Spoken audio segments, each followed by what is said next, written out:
for development, this is what has been cut. In this particular line item of hospitality and that's travel, what I was actually hoping you'd be able to do that. Yeah. Myself and Opio and I may not be able to travel as much as we would have wanted to travel. I don't travel. He will miss a trip that we're going to travel. I could miss one, and so many other people. And I've seen it because even officers, I've seen complaints of officers from the Ministry of Foreign Affairs and a few from the Ministry of Sports on curtailment of travel. Because it is actually something that was implemented. Are you able to quantify this curtailment? Because from where we sit as Kenyans, for example, just look at the National Assembly, the number of retreats, both within and outside of Nairobi, seem to be at the same pace.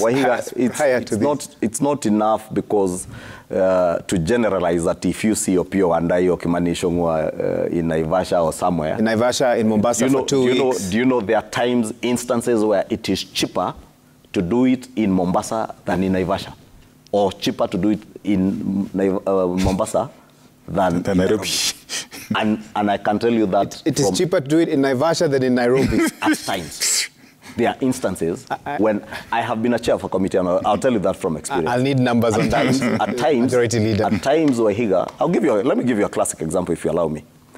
If you were to move a committee of 15 members of parliament from here to Mombasa, you pay a flight and probably negotiate a rate of a return ticket of 10 to 12,000 shillings, plus accommodation. That's all you will pay, accommodation and meals. If you are to move the same group, probably to Naivasha, if they drive, cater for their drivers, cater for their security, cater for their transportation, at times it is more expensive. Since why can't you just have all those meetings here? Well, on the outskirts of Nairobi. Various reasons, Wahiga. And I believe you because you didn't call me here no, I did not, now interrogate me on why someone else does what they do. Well, Kenya Kwanza has spoken about austerity measures. You're the majority leader here today.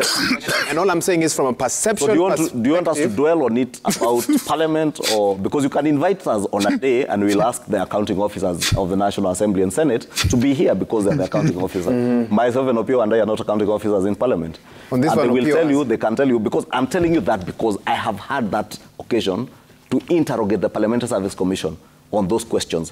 Why is it not possible at times to get to accommodate members of Parliament within Nairobi, other than have them go to Naivasha or have them go to Mombasa or whatever? Mombasa. What do they tell you before he weighs in? And there have been cases where they were able to justify with figures. That I can tell you. But you can't ask me to get the figures here now. I will but if you go back to Parliament's Hansard of my time as budget chair, I can tell you there are indeed such instances. Not always, but at times there are such instances. But there are also deliberate moves to curtail even on those seminars. I'll give you an example of the last engagement we had in Mombasa. Briefly, then For a week, members of Parliament always are inducted into committees for a whole week.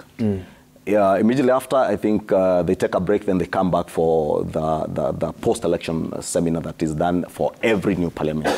A one-off event for every new parliament.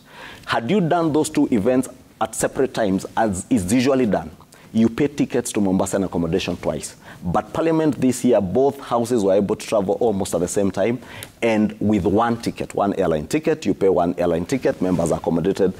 That's why they ran concurrently over about 10 days, so that you don't have to come back to Nairobi or go back to your constituencies, then pay other tickets, pay hotels again, and therefore you're able to negotiate cheaper hotel rates. Again, remember that with the movement of close to 300 members of Parliament to Mombasa, it also impacts on the economy, Wahiga. After the long December holidays, if you go to Mombasa early January, hotels are usually empty.